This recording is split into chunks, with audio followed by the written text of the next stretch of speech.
Buenas tardes, mi nombre es Daniel Ulises Pérez Méndez, Soy el director de medios de la American Association of Neurological Surgeons, Medical Student Chapter UNAM. El día de hoy tenemos el gusto de darle la más cordial bienvenida a todos ustedes a la conferencia magistral del mes de abril titulada Aneurismas cerebrales, la cual será impartida por el doctor Leonardo Rangel Castilla. El doctor Leonardo es egresado de la Universidad Autónoma de San Luis Potosí.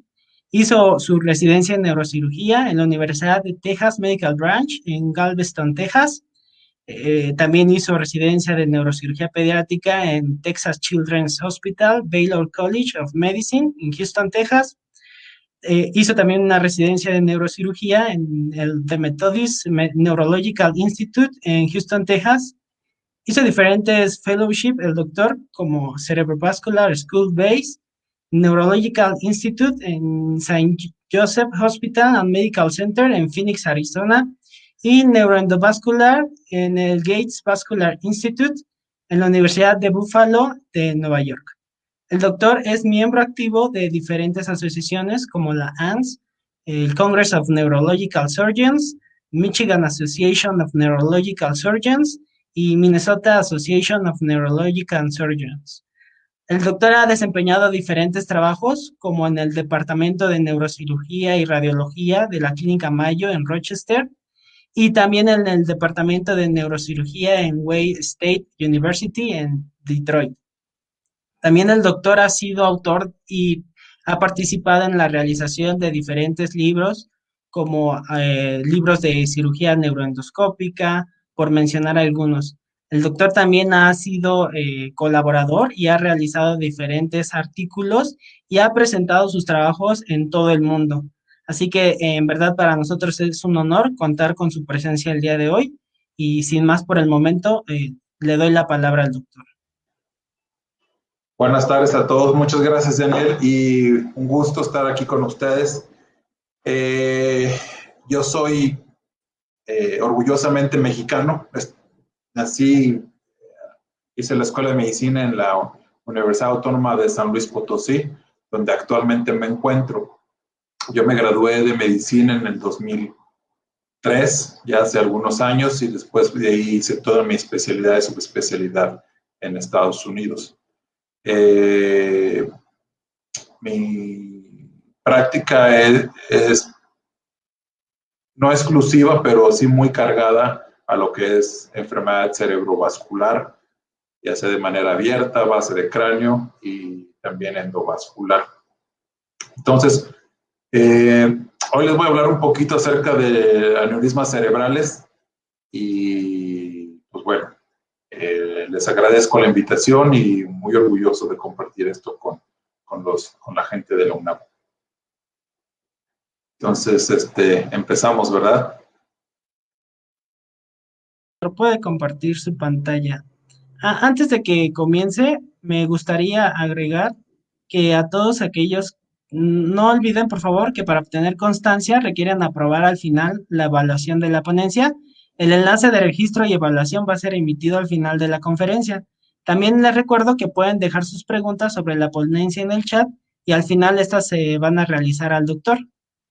Sin más por el momento, le vuelvo a ceder la palabra al doctor. Muchas gracias, Daniel. Entonces, bueno, empezamos. Voy a tratar de que sea algo dinámica. Les voy a compartir videos, casos, etcétera.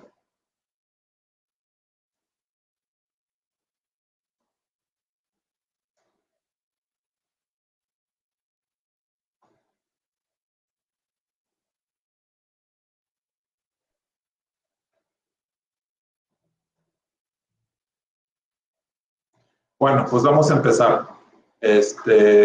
Daniel, si por ahí hay algún error técnico y no se ve la presentación o no se escucha, por favor, interrúmpeme.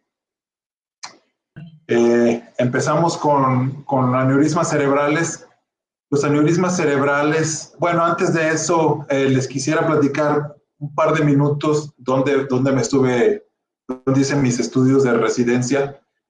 Mencionaste que estuve en la Universidad de Texas en Galveston. Ahí solamente hice mi internado y el primer año de neurocirugía. A partir del segundo año de neurocirugía, que en total son 7, o sea, 6 estuve en Houston, en el Hospital Metodista, en el Methodist Neurological Institute en Houston, allí en el centro médico, donde tuve la oportunidad de estar un año en el Texas Children's haciendo Pediatric Neurosurgery, que originalmente eso me iba a dedicar, pero a la mera hora me llamó más la atención y me sedujo más la cirugía vascular y endovascular. También tuve la oportunidad de estar en el MD Anderson en algunos meses y ver puro paciente neurooncológico. Esos son algunos de mis mentores, el Dr. Grossman, el Dr. Gavin Britz, que son los actuales directores del instituto. Después estuve probablemente en el mejor lugar del mundo para cirugía cerebrovascular. En aquel entonces, el chairman de allí era el doctor Spessler, que me imagino que ustedes lo han escuchado y saben de él perfectamente, y no tengo por qué decirles quién es, ya lo saben.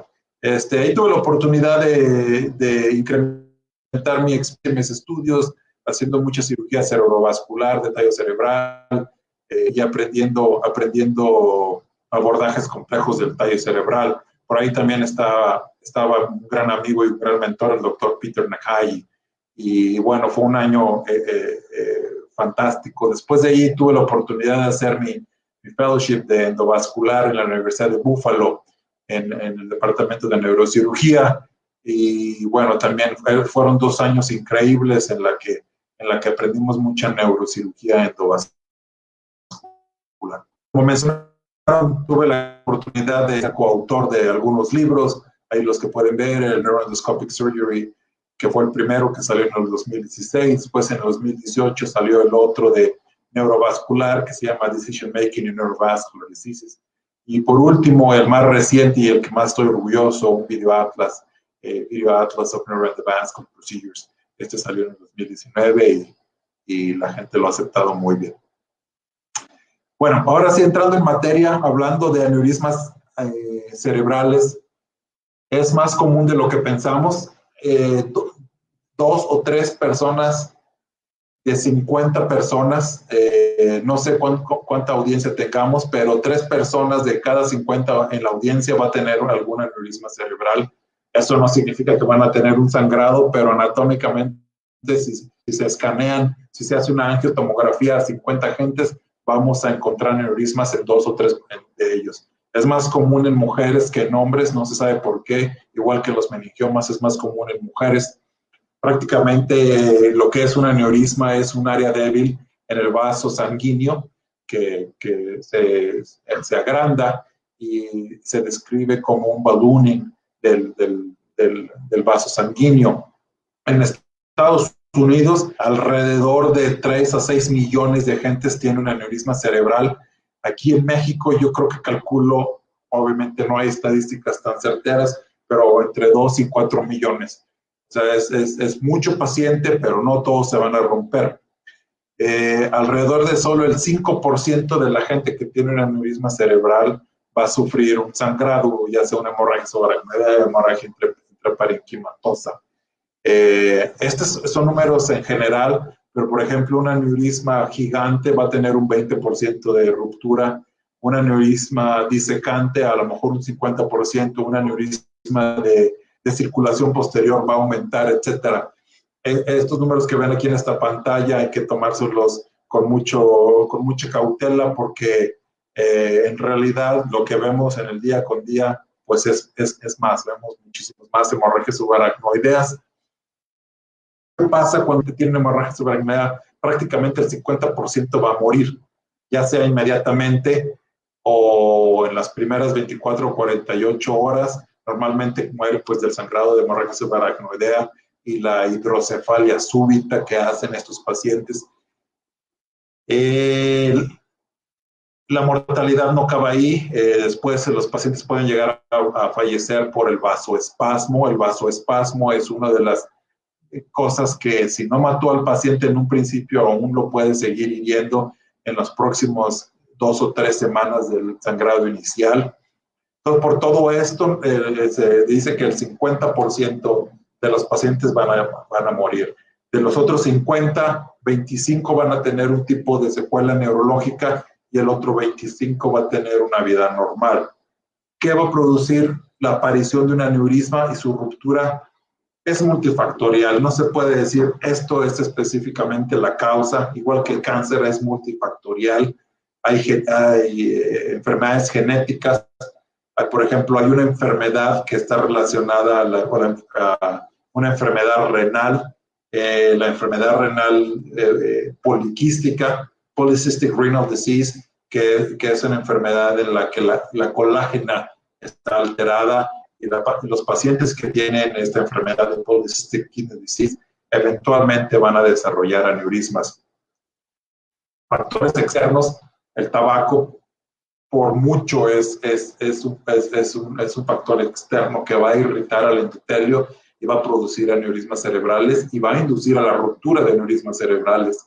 La hipertensión maltratada, un paciente hipertenso que no tiene un buen régimen de tratamiento va a favorecer la ruptura de aneurismas, el colesterol alto y ciertas drogas, en especial la cocaína.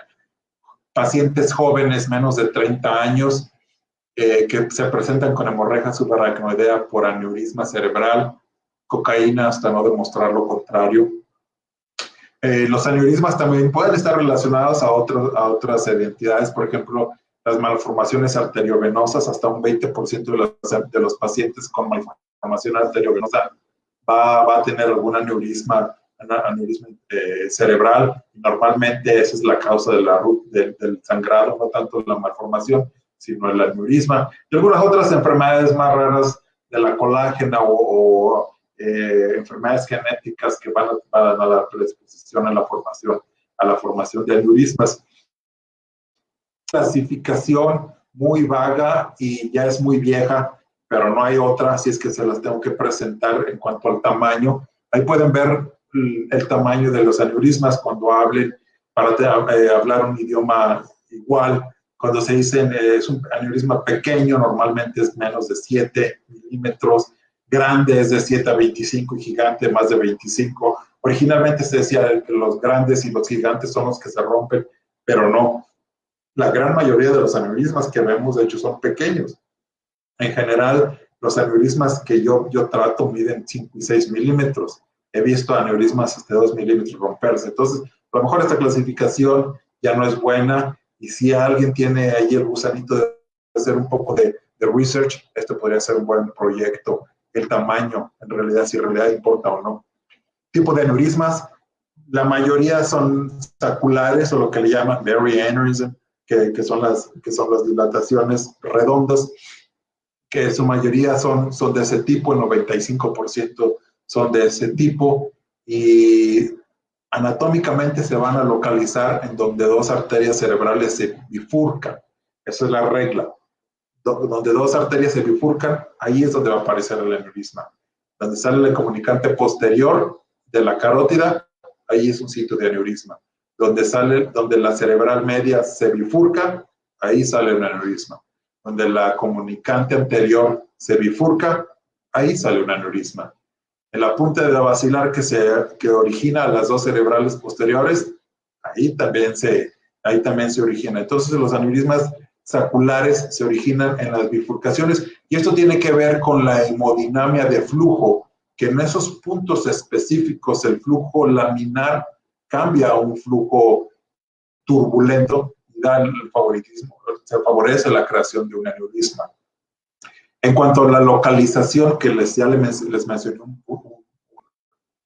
brevemente, los dos sitios más comunes, los sitios anatómicos más comunes de aneurismas cerebrales son comunicante anterior y comunicante posterior. ¿Por qué? Por la dinámica de flujo. Comunicante anterior recibe flujo de las dos carótidas, carótida izquierda, carótida derecha, y esos son de los más comunes. Comunicante posterior recibe flujo de circulación anterior y circulación posterior, los dos sitios más comunes.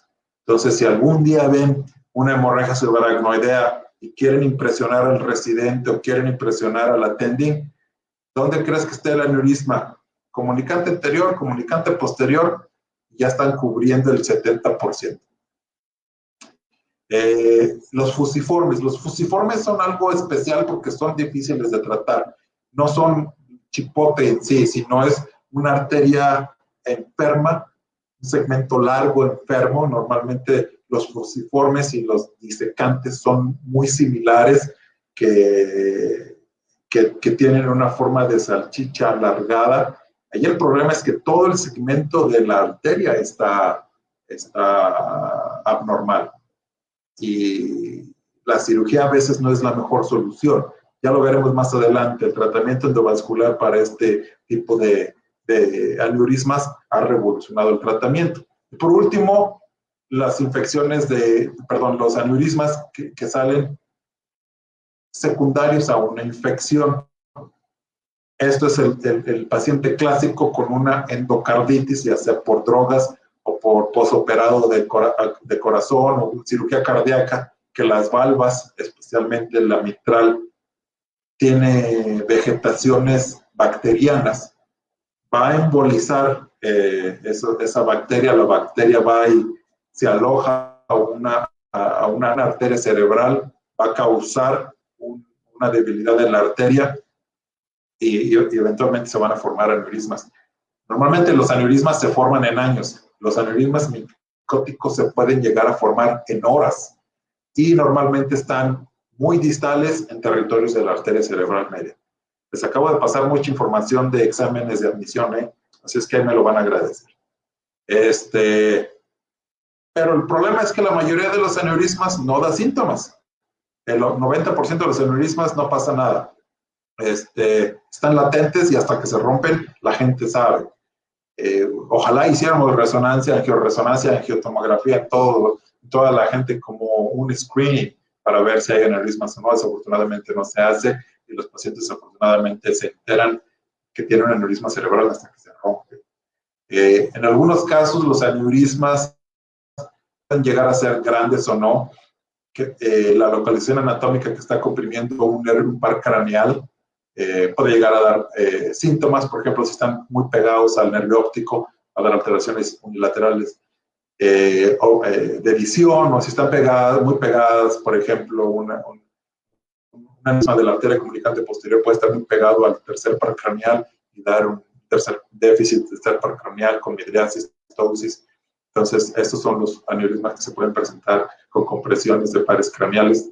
Y obviamente la ruptura, el paciente se queja del peor dolor de su vida, eventualmente náusea, vómito, y se presenta urgencia con eso.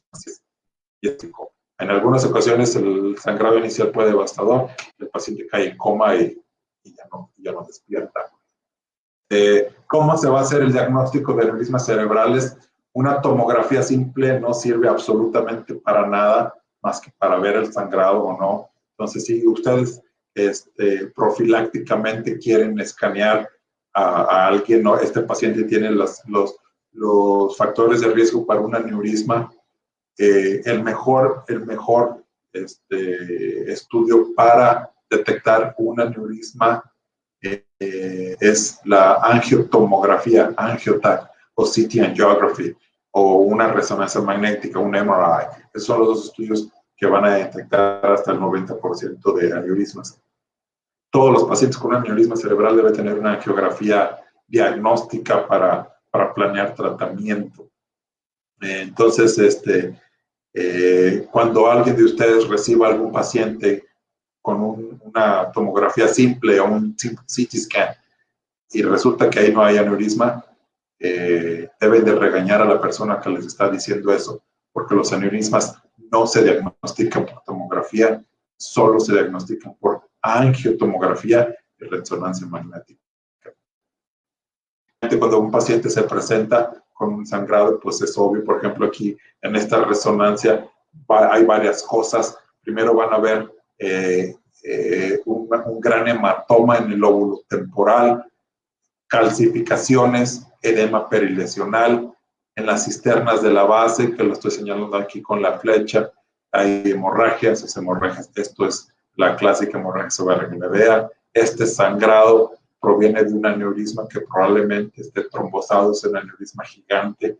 Esta calcificación que ven aquí y acá nos hablan de un aneurisma que ya lleva muchos años ahí, que se ha trombosado, ha estado calcificado.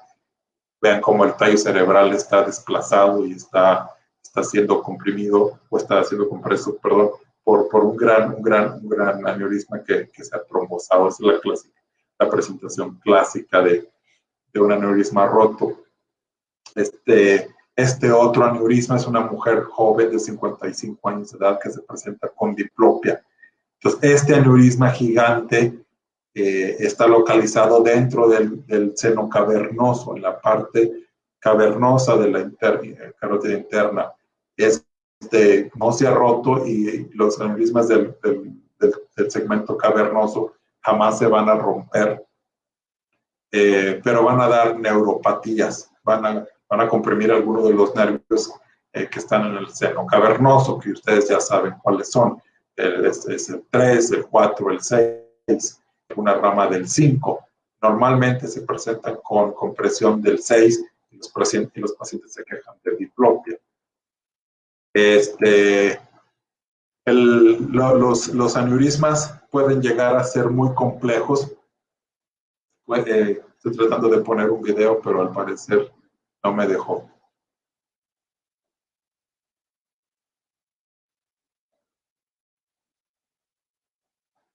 Ya me sacó de aquí.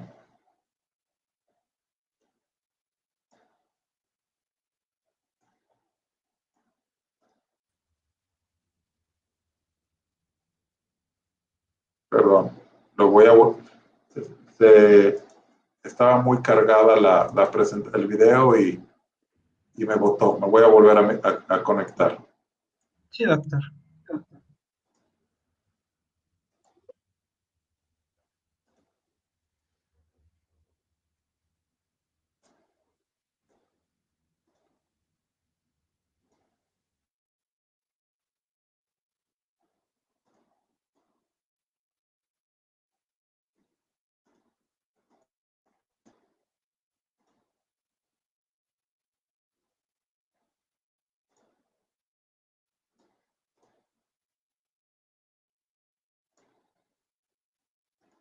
¿Ya me vuelven a ver otra vez?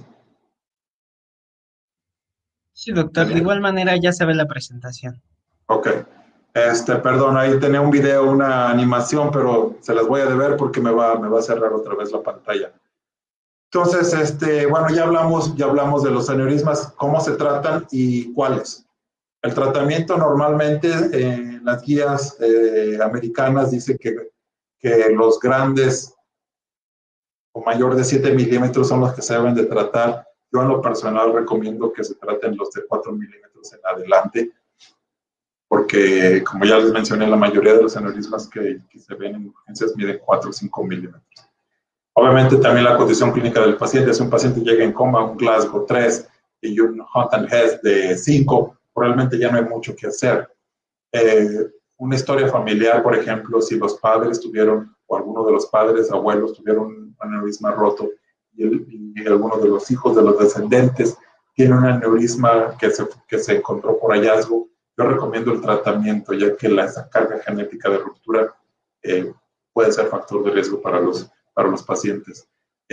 Normalmente hay dos tipos de tratamiento, ya sea lo endovascular o la cirugía. ¿Cuál es mejor que el otro? No hay mejor que el otro.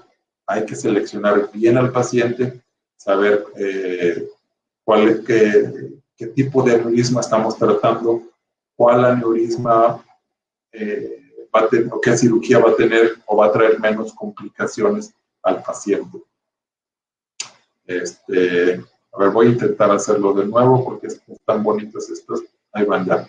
Entonces, por ejemplo, el tratamiento endovascular con coil con cirugía simple, pues este ha sido el tratamiento clásico de siempre. Eso es un obviamente se ve sencillo y ojalá fuera así de sencillo como en la caricatura, pero no lo es. El otro tratamiento es por vía endovascular a través de cateterismo cerebral. Aquí en esta caricatura está demostrando lo más simple, que es un coil, simple coil. Aparte de hay otros tipos de procedimientos endovasculares. La gran mayoría de los aneurismas ya se tratan por vía endovascular, hay como lo ven de esa manera. ¿Por qué? Porque es más rápido, hay menos complicaciones, tardas menos. Cuando estaba en Estados Unidos, la mayoría de los aneurismas, un 80% se tratan así. Acá en México es diferente. Desgraciadamente, los costos y lo económico es un factor que se tiene que tener en mente ahora, y desgraciadamente muchos pacientes no se pueden tratar de esta manera por los costos y viene acabando en cirugía. ¿Cuáles son los objetivos de tratar un aneurisma que no se ha roto? Pues eliminar el riesgo a cero. Normalmente es del 5-8%, disminuirlo a cero. Si hay síntomas de compresión de neuropatía craneal, pues obviamente tratar esa neuropatía. Hay que buscar el procedimiento más seguro, con cero mortalidad y una morbilidad menor del 1%. Y que sea permanente, no nomás poner un coil ahí y después dejarlo a la deriva. Tiene que ser permanente y obviamente los resultados cosméticos. Una cirugía muy grande en una paciente joven, pues a lo mejor no va a ser lo mejor, lo ideal. En los aneurismas rotos cambia completamente el escenario. ¿Qué es lo que tenemos que hacer? Primero es asegurar el aneurisma que no se vuelva a romper. El aneurisma se puede llegar a romper dentro de las 24-48 horas hasta en un 50%. Si no se asegura ese aneurisma. Entonces hay que asegurarlo, pero asegurarlo sin comprometer la arteria de donde sale ese aneurisma. Puedes cerrar un aneurisma con un clip, pero si también en ese clip te estás llevando la arteria originaria, no le estás haciendo ningún favor al paciente.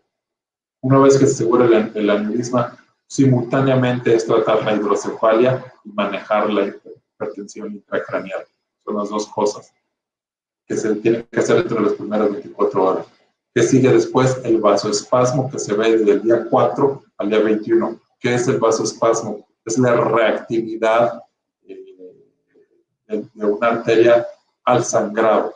La sangre en el espacio subaracnoideo es tóxica y va a causar que la arteria se espasme. Eso empieza en el día 4 y termina en el día 21. Al paciente hay que tratarlo. Si el aneurisma está seguro, con hipertensión, hipervolemia, a veces hay que mantener al paciente con vasodilatadores, clásico el Imotop. En algunos casos muy severos hay que llevar al paciente a angiografía para hacer algún tipo de procedimiento endovascular para abrir esas arterias. Obviamente todo lo que tenemos que hacer es que sea seguro y también que sea permanente. Esto es un video de un clipaje de aneurisma. Estos son por mucho las cirugías más bonitas que existen, el clipaje de un aneurisma, y van a ver a mucha gente de hacer cirugías muy bonitas, al doctor Spessler, al doctor Lotton, a Peter Nakagi, a mucha gente que es muy experta.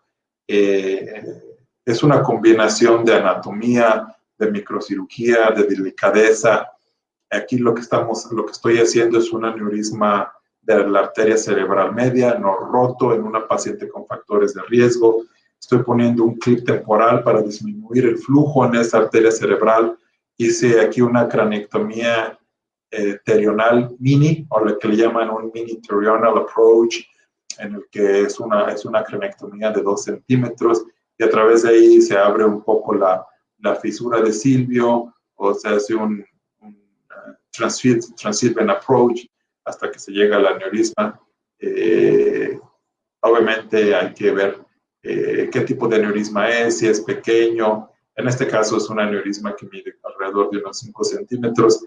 La colocación del clip es inmediatamente superficial. No hay que hacer una disección exhaustiva dentro de las cisternas de la base, simplemente un par de centímetros dentro de la fisura de Silvio, y es una cirugía muy elegante y que se goza mucho. Entonces, esto requiere entrenamiento. La mayoría de ustedes que son estudiantes pues tienen que pasar por residencia, tienen que pasar por el fellowship antes de llegar a hacer esto, pero vale la pena vale la pena aventarse todos estos años. Estos tipos de cirugías son muy gratificantes. Ahora les voy a presentar un caso de una mujer de 56 años que se presentó a urgencias porque veía borroso y no podía enfocar. Neurológicamente intacta, fumadora e hipertensa. La paciente se le hizo una tomografía, obviamente normal, y se las voy a mostrar, una angiotomografía que muestra un aneurisma de la arteria cerebral anterior izquierda. Es un aneurisma como de unos 4 milímetros. ¿Qué opciones tenemos? Lo podemos dejar así, hacer un coil, o lo podemos clipar. Aquí la angiotomografía en tercera dimensión muestra el aneurisma un poquito mejor. Entonces, ¿qué hacer? Observar, dar esteroides para que mejore la visión, un coil o un diversor de flujo o una reconstrucción con clip. Mi toma de decisiones fue, si le pongo un coil, no le voy a resolver la compresión del nervio óptico. Un diversor de flujo sí, se va a tardar, pero revierte. Entonces decidimos operarlo. Una vez que hicimos una mini craniotomía temporal izquierda, aquí sí tuvimos que hacer un poco más de disección, entrar a las cisternas de la base, seguimos la arteria carótida, de ahí, esta es la arteria carótida, esta es la arteria cerebral anterior, por acá va a estar la arteria comunicante anterior, esta estructura blanca que ven aquí, obviamente todo el mundo sabe que es el nervio óptico, y observen este aneurisma como a través del tiempo se ha estado metiendo dentro del nervio óptico, y esto es lo que le está causando los síntomas. Este aneurisma está muy adherido al nervio óptico y hay que cliparlo para quitar la compresión. Estoy poniendo unos clips de seguridad, que son unos clips para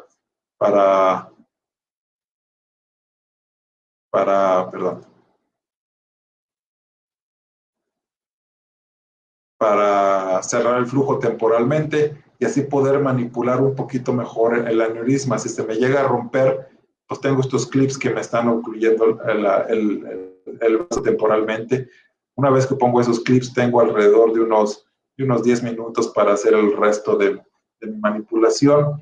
Y una vez que tengo disecado el aneurisma circunferencialmente, voy a aplicar un clip y cerrar el aneurisma por completo. Una vez que ya está obliterado el aneurisma, no hay necesidad de resecar o quitar el aneurisma del nervio oftálmico. ¿Por qué? Porque la misma manipulación puede maltratar al nervio óptico. Estoy intentando hacerlo, pero es mejor no hacerlo. Y una vez que ya tenemos nuestro clip en el cuello del aneurisma, ese aneurisma jamás se va a reventar. Esta es imagen post, el clip colocado idealmente allí en el aneurisma. El tratamiento endovascular, como les dije, lleva ya alrededor de unos 30 años en Estados Unidos. En México llevará alrededor de unos 15 años este tratamiento.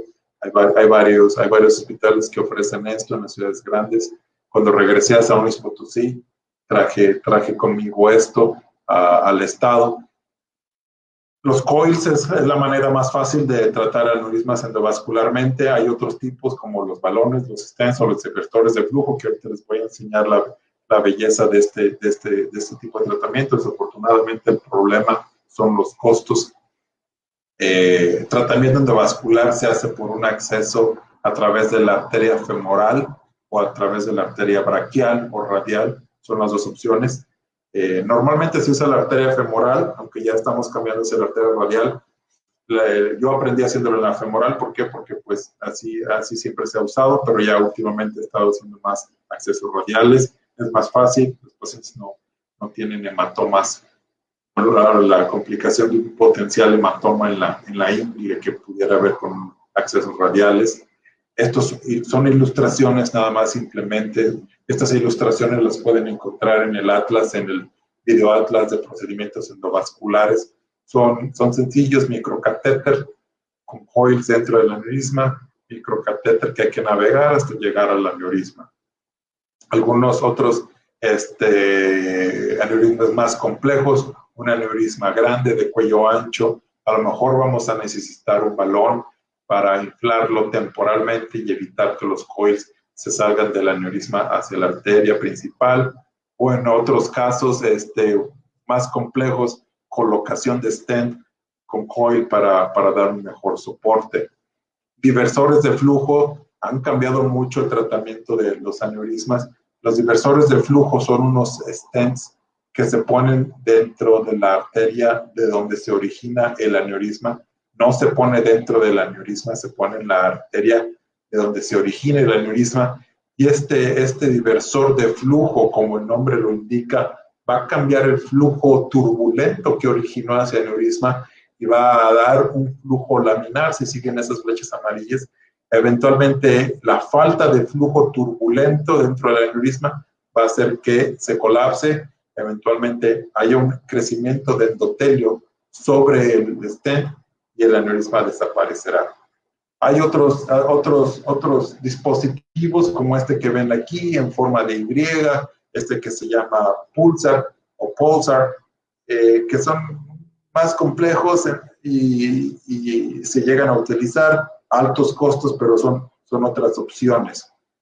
Por ejemplo, un procedimiento endovascular de un aneurisma en la que se necesitó un balón. Es este es un aneurisma grande que tiene un cuello ancho. Aquí, ¿qué es lo que vamos a hacer? Vamos a tener acceso a la... Ya se me lo botó.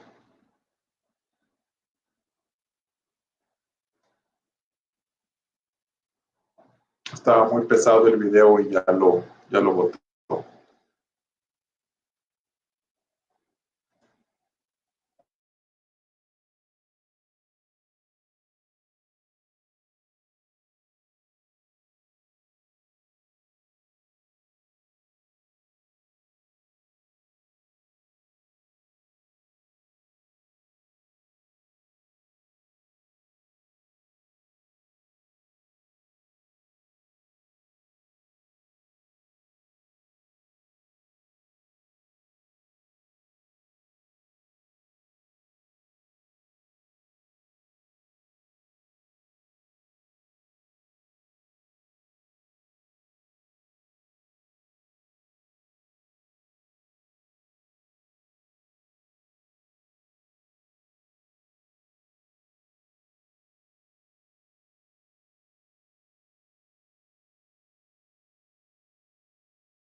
Estamos presentando problemas técnicos. Al parecer el doctor tuvo una falla con su internet, pero regresa en unos minutos, no se preocupen. De igual manera, me gustaría recordar que los que quieran tramitar su constancia, al final se va a publicar el link donde se les va a hacer un pequeño cuestionario de 5 preguntas y los que las respondan van a tener derecho a la constancia.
Listo, doctor, ya está dentro de nuevo. Ok, perdón. Yo creo que ya dos o tres diapositivas más y pasamos a las preguntas. Sí, doctor, muy bien.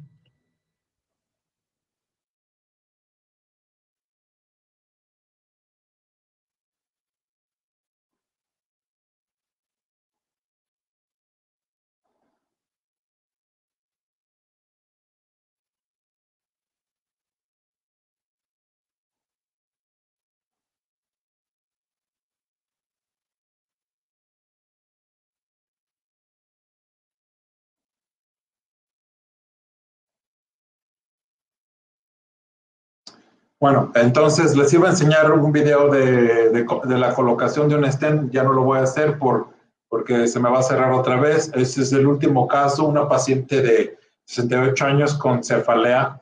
La resonancia, observen este aneurisma tan grande que está aquí en la parte oftálmica de la carótida interna. Es una señora de 8 años que a lo mejor hacerle una cirugía y una cranectomía pues no es lo más estético. Entonces aquí ven en esta angiografía el aneurisma que sale de la parte oftálmica de la carótida interna, lo cual le colocamos un dispositivo, ahí lo ven, el stent, un divertor de flujo. Vean cómo el aneurisma desaparece prácticamente inmediatamente. Entonces, es un procedimiento de 45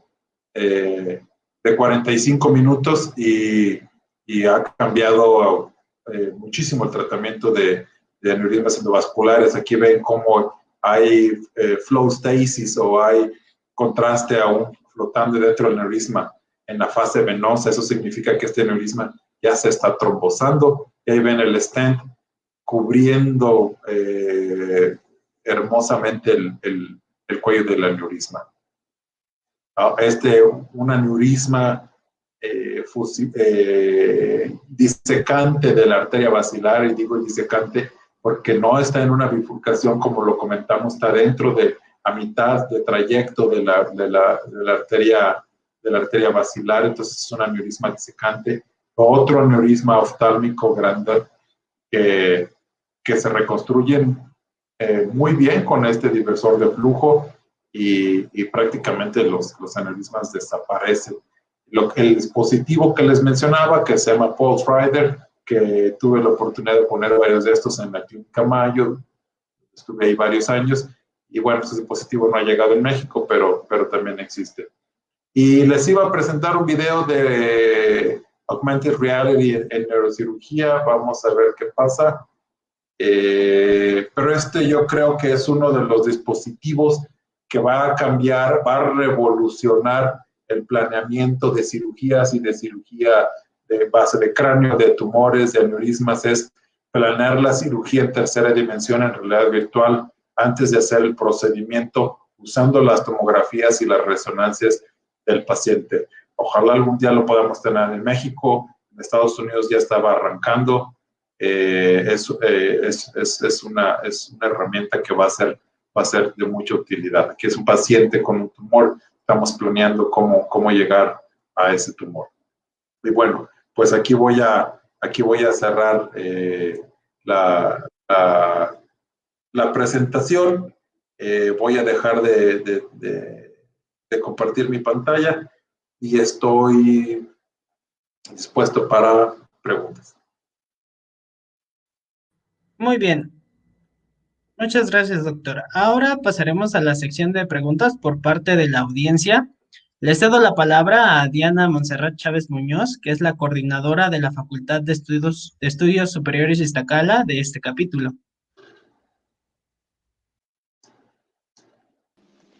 Hola, doctor, muy buenas tardes. Muchas gracias Hola, por Diana, su buenas ponencia. tardes. Y bueno, vamos a presentar las primeras preguntas. Y pues esta pregunta nos la realizan por vía Facebook y nos pregunta Vanessa Santillán. Doctora, ¿hay criterios para clipar de forma profiláctica? ¿Perdón? ¿Hay criterios para realizar el clipaje de forma profiláctica? Pues los aneurismas que son de alto riesgo, grandes, que son mayores de 7 milímetros, que son fumadores, que tienen riesgo de carga genética, padres que tuvieron una hemorragia cerebral, todos estos factores que incrementan el porcentaje de ruptura del aneurisma.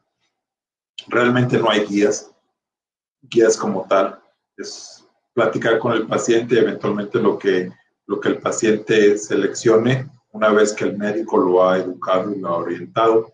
Si es un paciente joven de 30 a 40 años, todavía tiene unos 60 años por vivir, claro que el clipaje profiláctico está indicado.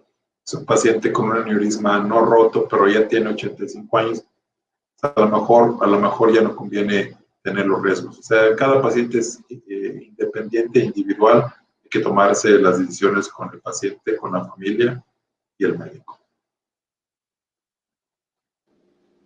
Muy bien, muchas gracias, doctor. Vamos a pasar con la siguiente pregunta. Nos la realiza nuestro compañero Mariano Mendoza. ¿Qué es lo que se hace en caso de que el aneurisma se rompa durante la cirugía? Conservar la calma.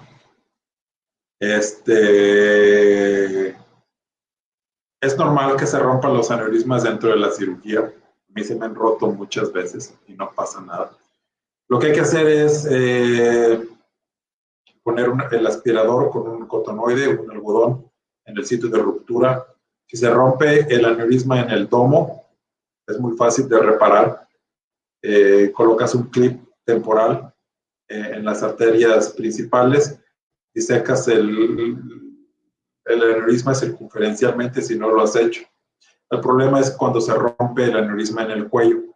Eso es más complejo de manejar, pero de igual manera utilizas unos clips temporales para restar el flujo en esa arteria temporal. Tienes unos 10 minutos para arreglar la situación. Hay varias técnicas que se debe hacer, por eso el entrenamiento es adecuado. Debes tener constante comunicación con el anestesiólogo, reemplazar sangre, mantener el paciente con niveles de CO2 bajos para que el cerebro no se hinche, tener una buena exposición. Y pues bueno, es un riesgo que se corre y hay que saberlo manejar. Muy bien, muchas gracias, doctor. Pasaremos con la siguiente pregunta. Es de una compañera que se llama Nina Pacheco. Ella comenta que su papá sufrió 2 aneurismas hemorrágicos y ella comenta si ella puede realizarse algún estudio para poder prevenir o poder conocer si ella tiene algún riesgo de llegar a sufrir alguno. Sí, definitivamente la respuesta es sí. Nina, hazte una angiotomografía o una resonancia o una angioresonancia. La respuesta es sí, hay que hacérselo. Aunque no está escrito, pero las guías tampoco, no hay guías de eso. Pero como especialista que ve muchos aneurismas, yo te recomiendo que se lo hagas. Yo se lo recomiendo a los hijos de los pacientes que he tenido y nos hemos encontrado sorpresas. Muy bien, doctor. Pasaremos con la siguiente pregunta. Nos lo hace un compañero que se llama Yocarfet Loesa. Y dice, buenas tardes, doctor. ¿Cómo se miden los aneurismas para poder clasificarlos? Se miden en la angiotomografía o en la resonancia o en la angiografía cerebral y se mide desde la punta del domo al cuello, de donde sale el aneurisma hasta la punta del ojo.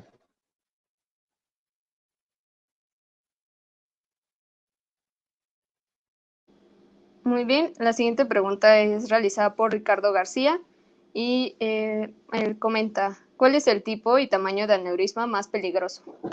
Los más peligrosos son los disecantes de circulación posterior. En cuanto a tamaño, pues obviamente los más grandes, mayor de 7 milímetros, pero como les comenté, yo he visto muchos aneurismas rotos de los 3 milímetros. Entonces, pues esas son las dos respuestas, los más peligrosos son esos. Ok, la siguiente pregunta es realizada por Jack. Bueno, comenta, gracias por su ponencia, doctor. ¿Existe riesgo de EBC isquémico secundario a colocación de un coil en un aneurisma? Sí. Cuando tienes los catéteres, las guías y todo dentro de la circulación del paciente y estás colocando ya sea coils o stents o lo que tú quieras, la presencia de cuerpos extraños dentro de la circulación provoca trombosis local. Entonces, eso puede ocasionar un infarto durante el procedimiento. Todos los pacientes que están, que tienen un procedimiento endovascular deben estar completamente heparinizados. Yo, por ejemplo, un paciente de 70 años que voy a hacer un procedimiento endovascular, le doy unos 6,000 o 7,000 unidades de heparina y cada media hora que voy trabajando le voy agregando 1,000 unidades más para mantenerlo en un estado anticoagulante para que no forme coágulos por todos los catéteres y los coils dentro del aneurisma. Ok, muy bien, muchas gracias, doctor. La siguiente pregunta es realizada por Valentina Otalora. Comenta, ¿cuál es el aneurisma más peligroso y que el paciente haya sobrevivido, que se ha observado y cómo se trató y cuál sería, bueno, según este factor crítico? Pues esa pregunta me suena más como a récord Guinness, ¿cuál ha sido el más peligroso? Pues no, pues es que pues hay muchos, ¿no? Digo, yo no he visto todos los aneurismas del mundo, habrá muchos aneurismas que quién sabe cómo se han presentado. Te puedo contestar lo que yo he visto. Los más peligrosos son los aneurismas disecantes o los aneurismas micóticos. Esos también, como se forman en horas, el paciente puede estar bien en la mañana y en la noche tener un aneurisma, romperse y morirse, que me tocó ver un paciente. ¿Cómo se trató? Pues a veces ni se pueden tratar, es tan rápido que se rompe. Y el factor crítico, pues bueno, cada día lo hablamos, ¿no? Cada aneurisma tiene su factor crítico de cómo se forma y cómo se hace, pero en breve, los micóticos, los disecantes y los de circulación posteriores son los más peligrosos. Muy bien, gracias, doctor. Pasemos con la siguiente pregunta. Es de Pepe. Dice, excelente ponencia, doctor. Muchas gracias. ¿Qué tan accesible es para los pacientes en cuanto al tema del costo, una vez que se pudiera identificar la presencia de un aneurisma? Pues desgraciadamente en México es costoso. Depende del aneurisma, depende del material, pero procedimientos endovasculares es mucho más costoso que una cirugía. Estoy hablando que casi es del doble. Medio va a depender del material que se use y así. Entonces, yo no trabajo en medicina pública, todo lo que yo hago es medicina privada. Y la mayoría de los pacientes en hospitales privados lo pueden pagar, gracias a Dios. En el público, pues no te podría decir cómo están los institutos nacionales, el Instituto de Neurología, Neurocirugía, pero me imagino que tienen algo de material para trabajar. Últimamente ya no ha habido mucho material para trabajar y mis colegas endovasculares de la Ciudad de México, Monterrey, se quejan de eso. Pero sí, es más o menos, los costos son lo doble de una cirugía abierta. Muy bien, muchas gracias, doctor. Nos comenta Saúl David Blanco, ¿cómo sería el abordaje en caso de un aneurisma en médula espinal? Los aneurismas de médula espinal son extremadamente raros. Yo creo que yo he visto uno solo en toda mi carrera. Son muy raros. De hecho, nunca, no vas a encontrar nada de literatura. Problemas vasculares de médula espinal son más frecuentes las fístulas arteriovenosas y las malformaciones arteriovenosas. Esas sí son más frecuentes y se hace una combinación de microcirugía con embolización endovascular. Muy bien, muchas gracias, doctor. Y bueno, igual nos pregunta nuevamente Nina Pacheco que qué estudio se debe realizar para saber el riesgo que hay de tener un aneurisma. Es la misma compañera que nos había comentado de la antecedente de su papá. Pues realmente no hay ningún estudio para saber el riesgo. El riesgo son los factores de riesgo que ya hablamos. El estudio para saber si hay o no, pues es la angiotomografía o la resonancia magnética.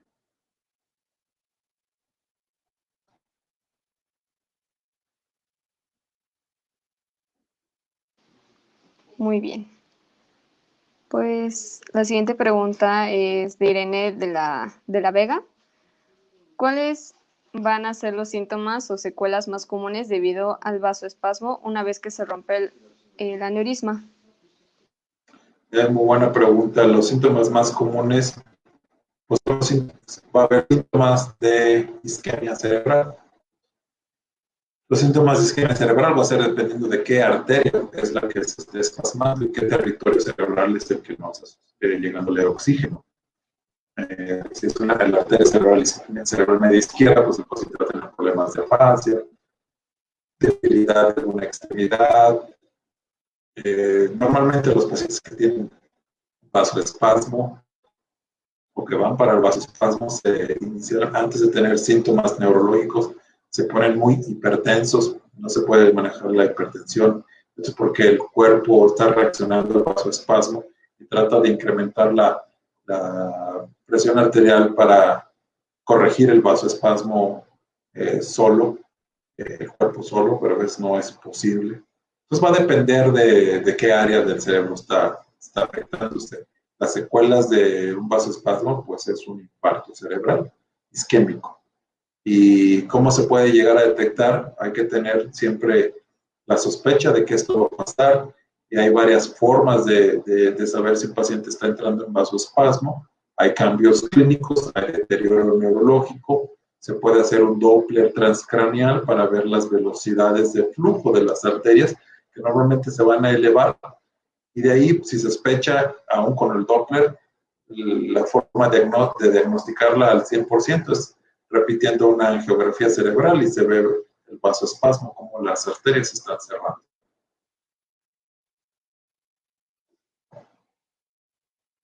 Muy bien, doctor, muchas gracias. La siguiente pregunta es de Viviana Espinosa Montaño y ella nos comenta, ¿la incidencia de aneurismas en población pediátrica es mayor o menor que en adultos?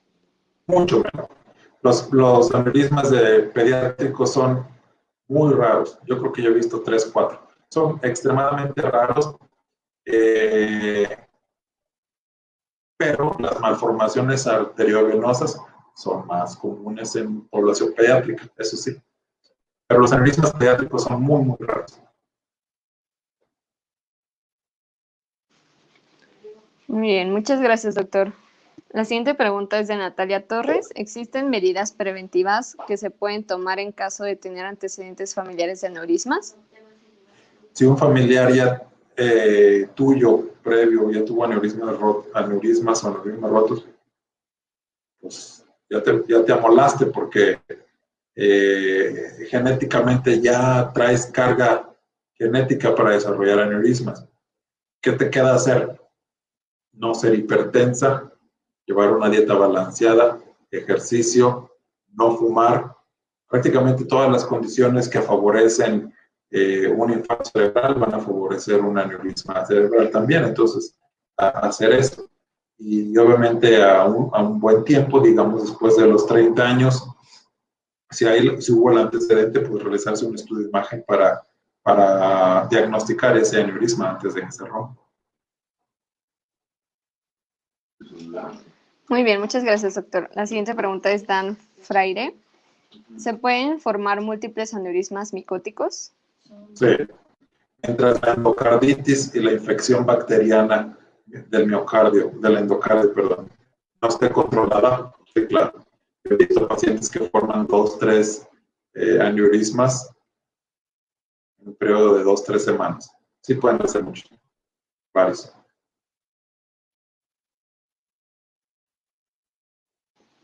Muy bien, la siguiente pregunta es de Marisol Valdés González. ¿Cuáles son las secuelas que tienen a largo plazo un aneurisma? Pues si no se rompe, ninguna. Si se rompe, pues va a depender del tipo de sangrado y cómo respondió y qué tratamiento hubo. El 25% de los pacientes no va a tener secuelas, el otro 25% va a tener un tipo de deterioro neurológico que puede ir desde pérdida de la visión, afasia, pérdida de la movilidad, hemiplegia, coma. Es muy variable. Depende de si se trató o no, qué tipo de hemorragia, qué tipo de aneurisma, si hubo complicaciones del manejo, si el vasoespasmo no se trató.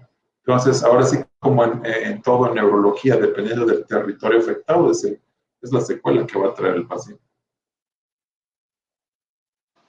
Muy bien, doctor. Vamos a pasar con la última pregunta. Y es de Jack. Pregunta, si un paciente sano tiene familiares de primer grado con aneurismas e hipertensión, ¿es recomendable o adecuado tomar antihipertensivos de manera profiláctica o basta con mantener un estilo de vida adecuado? Bueno, ahí hay que definir qué es un estilo de vida adecuado, ¿verdad? Para alguien puede ser normal fumar, adecuadamente fumar, pero con un estilo de vida adecuado que significa comer sano, hacer ejercicio, no fumar, es suficiente.